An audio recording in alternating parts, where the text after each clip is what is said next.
Hello all. So yesterday what we saw was the frequencies of stretching and bending vibration in IR spectroscopy. જેમાં આપણે જોયું હતું કે આલ્કીન્સ, cyclic alkanes, aromatic hydrocarbons આ બધાની value ઓર એની frequency IR સ્પેક્ટ્રામાં ક્યાં આવે એ આપણે જોયું હતું. So now what we are going to start today is absorption in alcohols and phenols. Absorption in alcohols and ફિનોલ્સમાં શું હશે? પહેલાં તો આલ્કોહોલ કે ફિનોલ કહી તો દેટ મીન્સ આવું કંઈક હોઈ શકે. ઇથેનોલ લઉં તો એમાં શું હોય? એક OH બોન્ડિંગ હોય, CO બોન્ડિંગ હોય અને CH બોન્ડ હોય. So the important vibrations are OH stretching and CO stretching. આમાંથી આપણી પાસે ઇમ્પોર્ટન્ટ વાઇબ્રેશન કયા છે? એક છે first OH stretching and second is CO stretching. These vibrations are sensitive to hydrogen bonding. આ વાઇબ્રેશન્સ છે બધા હાઇડ્રોજન બોન્ડિંગ પર ડિપેન્ડ કરે છે, એની ઉપરથી એની વેલ્યુ આવે છે. મેં ફર્સ્ટ જોઈએ આપણે OH stretching vibrations. Stretching vibrations જોઈએ આપણે હાઇડ્રોક્સિલ ગ્રુપના. દેન OH non bonded or free hydroxyl group of alcohols and phenols absorb strongly in the region of about 3584 to 3700 centimeter inwards. That means કે તમારા મોલિક્યુલમાં ક્યાંય તમને IR ફ્રીક્વન્સી, IRના સ્પેક્ટ્રામાં તમને ક્યાંય frequency આવી દેખાય 3584 થી લઈને 3700 પર, then you have to understand that you have one free hydroxyl group. એક હાઇડ્રોક્સિલ ગ્રુપ તમારી પાસે હશે. હવે આ કેવી રીતના ઇમ્પ્લિમેન્ટ થશે આપણે NMR પૂરું થશે બધી પછી જોશું આપણે કે કેવી રીતના હેલ્પ કરે છે ફંક્શનલ ગ્રુપ ડિટેક્શનમાં. These sharp free hydroxyl bands are observed in the vapor phase or in the dilute solution in non-polar solvents. That means આ કેમાં દેખાય છે? ડાયલ્યુટ સોલ્યુશન હોય એમાં દેખાય છે, કેમ કે એમાં હાઇડ્રોજન બોન્ડિંગ ન હોય એટલે ફ્રી હાઇડ્રોક્સિલ ગ્રુપ હોય. અને બીજું છે વેપર ફેઝમાં. વેપર ફેઝમાં બી કેવું હોય કે મોલિક્યુલ ગેસિયસ ફોર્મમાં હોય થોડા ઘણા, તો ફ્રી હાઇડ્રોક્સિલ ગ્રુપ થઈ જાય. દેટ મીન્સ ત્યારે આપણને આ ફ્રીક્વન્સી જોવા મળશે. નેક્સ્ટ આ પોઈન્ટ ઇમ્પોર્ટન્ટ છે. Intermolecular hydrogen bonding increases as the concentration increases and additional bands start to appear at lower frequency of about 3200 to 3500 centimeter inwards.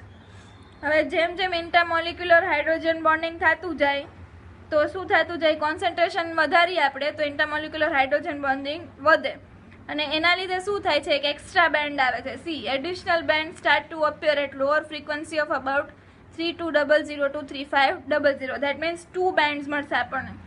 એક બેન્ડ કેની વચ્ચે હશે? આ 3584 to 3700 centimetre inverse plus additional band મળશે આપણને 3200 to 3500 centimetre inverse. Free hydroxyl is observed in vapor state or in dilute solution or OH sterically hindered. Free hydroxyl group આપણને ક્યાં જોવા મળશે? વેપર સ્ટેટ, ડાયલ્યુટ સોલ્યુશન ઓર hydroxyl સ્ટેરિકલી હિન્ડર્ડ. સ્ટેરિકલી હિન્ડર્ડ alcohol હોય તેમાં આપણને OH free જોવા મળશે. શું કામ? કેમ કે એમાં હાઇડ્રોજન બોન્ડિંગ નહીં થયેલું હોય. હાઇડ્રોજન OH ગ્રુપ હશે એ સેપરેટ હશે. That's why. એક્ઝામ્પલ છે સાયક્લોહેક્ઝેનોલનું. બરાબર? સાયક્લોહેક્ઝેનોલ છે એમાં એક strong and sharp band at 3623 centimetre inverse મળે જ છે આપણને. શું કામ? ફ્રી હાઇડ્રોક્સિલ ગ્રુપના લીધે. Here intermolecular H bonding occurs but concentration is very low. આમાં ઇન્ટરમોલિક્યુલર એટલે શું? બે મોલિક્યુલની વચ્ચે એક આવો ને બીજો આવો તો એને ઇન્ટરમોલિક્યુલર હાઇડ્રોજન બોન્ડિંગ કહેવાય. એમાં ઇન્ટરમોલિક્યુલર હાઇડ્રોજન બોન્ડિંગ થાય છે પણ એનું કોન્સન્ટ્રેશન કેવું હોય છે? વેરી લો હોય છે. દેટ મીન્સ આ હાઇડ્રોક્સિલ ગ્રુપ છે એ ફ્રી જ રહે છે. હવે as the concentration of alcoholic compound increases, its peak position shift to lower wave number.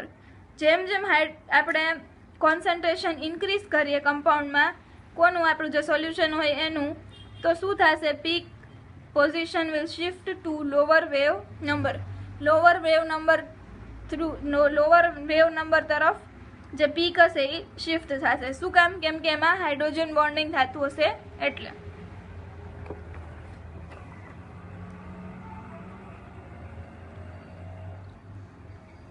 Second example છે ortho hydroxy એસિટોફિનોન and para hydroxy એસિટોફિનોન. આપણી પાસે બીજું એક્ઝામ્પલ છે ઓર્થો હાઇડ્રોક્સી એસિટોફિનોન અને પેરા હાઇડ્રોક્સી એસિટોફિનોનનું. આ બે સ્ટ્રક્ચર ખાલી સ્ટ્રક્ચર જ દે છે, આઈ મીન તમને ખાલી નામ જ દે છે, સ્ટ્રક્ચર તમારે જાતે ડ્રો કરવાનું હોય છે એક્ઝામમાં. સો યાદ રાખીને જાઓ સ્ટ્રક્ચર એઝ વેલ એઝ એના નામ બંને. So this is ortho hydroxy acetophenone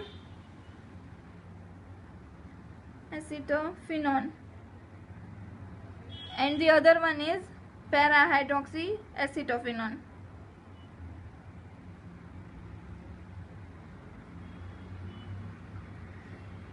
Ortho hydroxy acetophenone intramolecular hydrogen bonding occurs in ortho hydroxy acetophenone.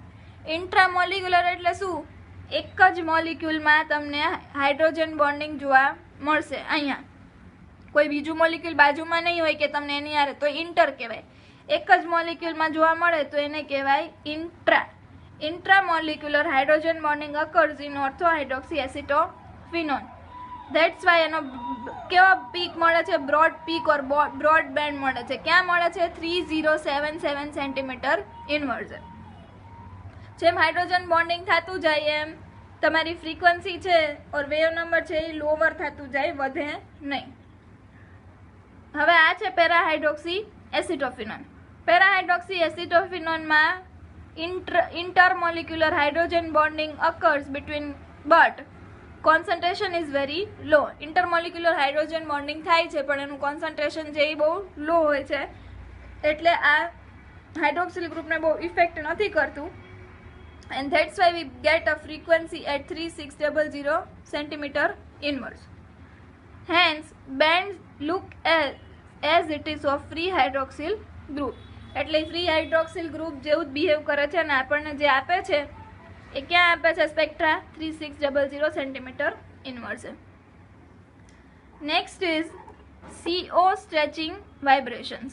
CO ના સ્ટ્રેચિંગ વાઇબ્રેશન્સ જોવાના છે. અત્યાર સુધી આપણે જે જોતા હતા એ કયા જોતા હતા? OH stretching vibrations. Now what we are going to see is CO stretching vibrations.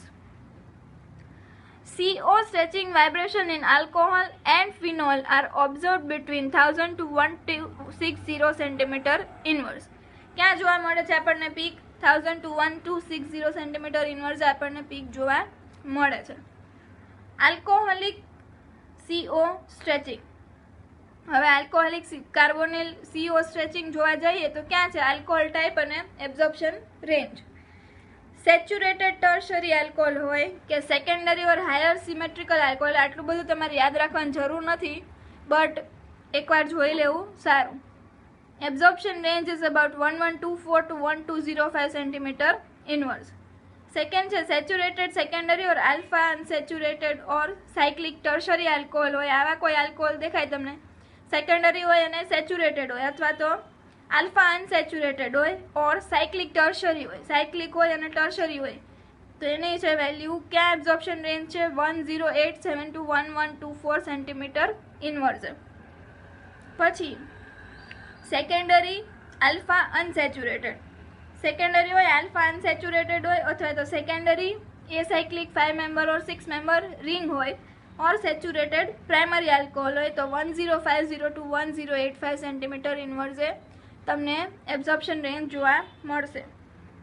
Tertiary or highly alpha unsaturated હોય તો એની વેલ્યુ છે લેસ ધેન 1050 સેન્ટીમીટર ઇનવર્સ.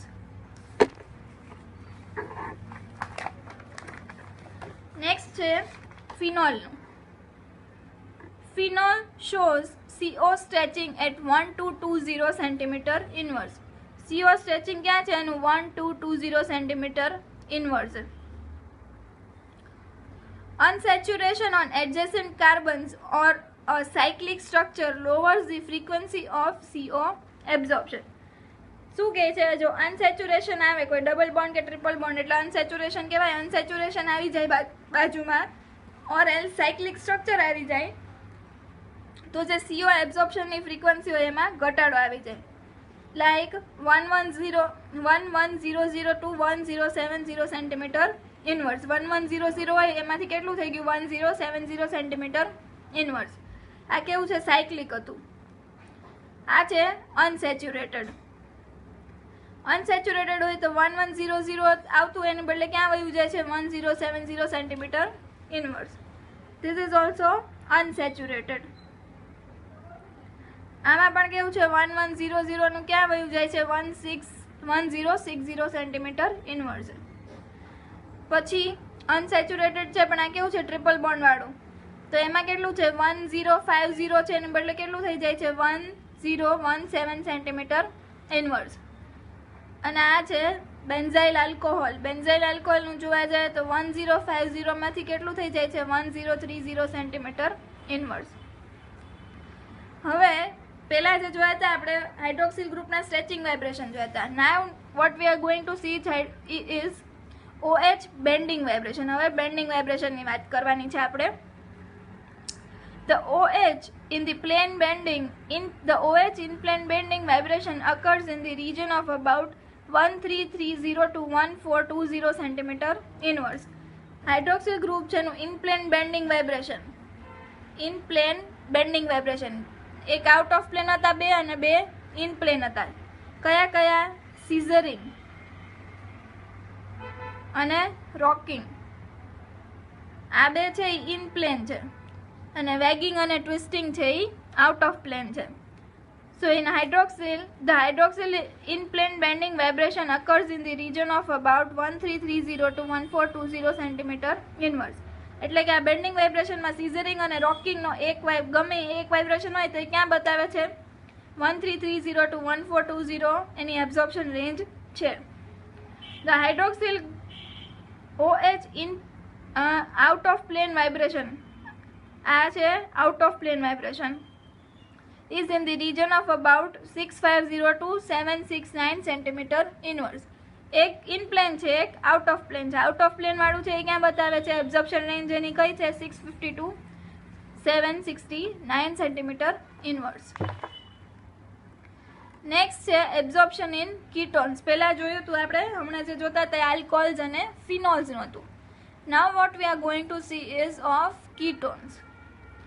હવે એમાં છે ketones, aldehydes, carboxylic acid, lactones, esters, acid chlorides, anhydrides, amides and lactam shows strong carbonyl stretching band at the region of about 1540 to 1870 centimeter inverse. That means તમે ketone લ્યો, aldehyde લ્યો, carboxylic acid લ્યો, લેક્ટોન લ્યો, એસ્ટર લ્યો, acid chloride લ્યો, જેમાં બધામાં આવો કાર્બોનિલ હોય, એનહાઇડ્રેટ લ્યો, એમાઇડ લ્યો, લેક્ટમ લ્યો, તો એમાં કાર્બોનિલની સ્ટ્રેચિંગ ફ્રીક્વન્સીની રેન્જ કેટલી હશે? 1580 to 1870 સેન્ટીમીટર ઇનવર્સની વચ્ચે હશે. It is very easy to recognise in IR due to following reasons. હવે શેની વાત કરે છે? આ સ્ટ્રેચિંગ CO સ્ટ્રેચિંગ વાત કરે છે કે આપણને ઇઝીલી મળી જાય છે, ઇઝીલી આપણે IRમાં રેકોગ્નાઇઝ કરી શકીએ છીએ. શું કામ? Relatively constant position. એની પોઝિશન છે એ રિલેટિવલી કોન્સ્ટન્ટ હોય છે, એટલે કે 1540 to 1870 ની અંદર બતાવી દે છે. બહુ રેન્જ એની આખી પાછી નથી. High intensity. હાઈ ઇન્ટેન્સિટી એટલે શું કહે છે? જેની પીક આપવાની જે છે એ શાર્પ પીક હોય છે આવો, એટલે આપણને તરત જ ખબર પડી જાય કે આમાં C ડબલ બોન્ડો સ્ટ્રેચિંગ છે. And free from other interfering bands. એકદમ ફ્રી છે, એકદમ શાર્પ છે, બીજી કોઈ બેન્ડ્સ આમાં ઇન્ટરફિયર થતી નથી. Okay, now the third point is saturated aliphatic ketones. That means neat sample. Saturated ketone હોય આપણી પાસે aliphatic shows a band at 1751 centimeter inverse and this is taken as normal position. એને normal position માં consider કરવામાં આવે છે ketones માં. Now this is also important. Factors affecting the position of carbonyl stretching vibration.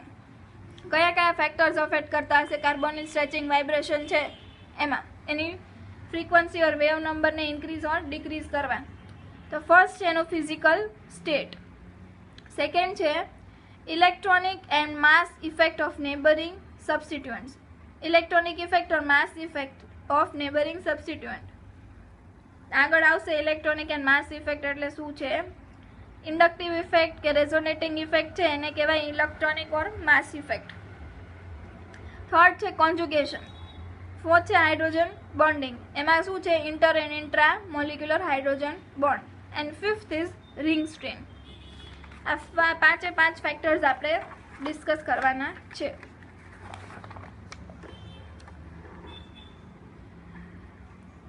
Change in normal environment of carbonyl group can either lower or raise the frequency from the normal value, that is of 1751 cm inverse. શું કહેવા માંગે છે કે જો normal એન્વાયરમેન્ટમાં change થાય તો આ frequency કાં વધે ને કાં ડિક્રીઝ થાય, બેમાંથી એક વસ્તુ થશે. કમ્પેર્ડ ટુ નીટ સેમ્પલ એટલે ક્લીન સેમ્પલ હોય, the value increases when the sample is dissolved in non-polar solvent. જ્યારે નોન પોલાર સોલ્વન્ટમાં જાય તો એની વેલ્યુ કેવી થઈ જાય છે, ઇન્ક્રીઝ થઈ જશે. Replacement of an alkyl group of a saturated aliphatic ketone by an heteroatom G shifts the carbonyl absorption. That means અહીંયા